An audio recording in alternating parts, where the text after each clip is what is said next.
Hello and welcome to CJB Games, Cameron here, and today we're starting the sprint number 3 for my solo made horror game called Groundskeeping. This first section of the sprint will mainly focus on audio, something that has been non-existent from the game up until now. More specifically, I want to create the main menu theme that automatically plays when the game loads up. The idea behind this theme music is a sort of sneak peek into the world you're about to load into. So basically that means it's going to kind of give off the ambience of a pub or inn. Obviously it also has to be creepy and weird as well, but that should be easy to do as I make it. Firstly, my plan is to get all the bass sounds that I'll need, and I'm going to get them from a site called Freesound. It's really good if you're a indie game dev like myself. And then when I've got them all, I'll bring them all into Premiere Pro and mix it, edit it and all that good stuff. So with some actual music downloaded now, I want to find some other smaller sounds that I can play at random intervals to give the theme a bit of variety. The idea of these random sounds will sort of help give off the pub atmosphere, so they'll include stuff like drinks clinking, a bit of coughing, some mumbling from the patrons, all that good stuff basically.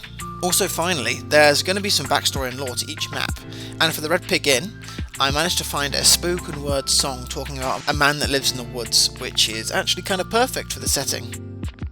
With all the music sounds now created and in WAV format, I can begin to bring the sounds into Unreal and create the blueprint that will handle the whole thing.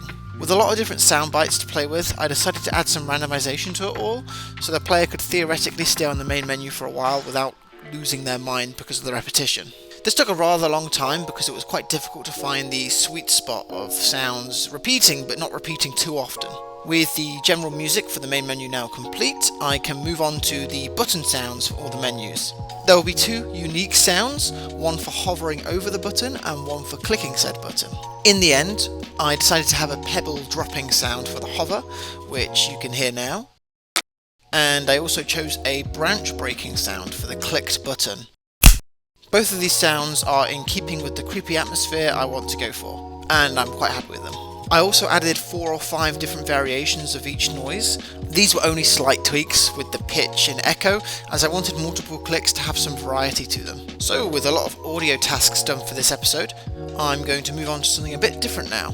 Crouching is something I think will be a great addition to the game, as it will enhance the hiding and fear factor. Creating crouching in Unreal isn't too hard at all, but I want to take it one step further by adding a lying down mechanic on top of it. Basically, the way this will work is when the player clicks Control or C or whatever they set it to, their character will crouch.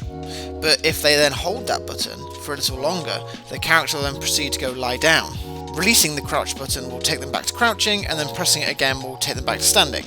So the whole process took a while to get working in blueprints, and it took even longer to get it working in multiplayer. But I can finally say that it is working now and ready to be tested at the end of this new sprint. So that about does it for the start of Sprint 3. I got a few smaller tasks done, which is good, and will hopefully ease me into some of the more challenging tasks down the line. Thanks for watching guys, subscribe if you want to see more of me creating this game. If you also want to support me further, you can get my previous game called Escape from Violet Institute on Steam now. See you all next time.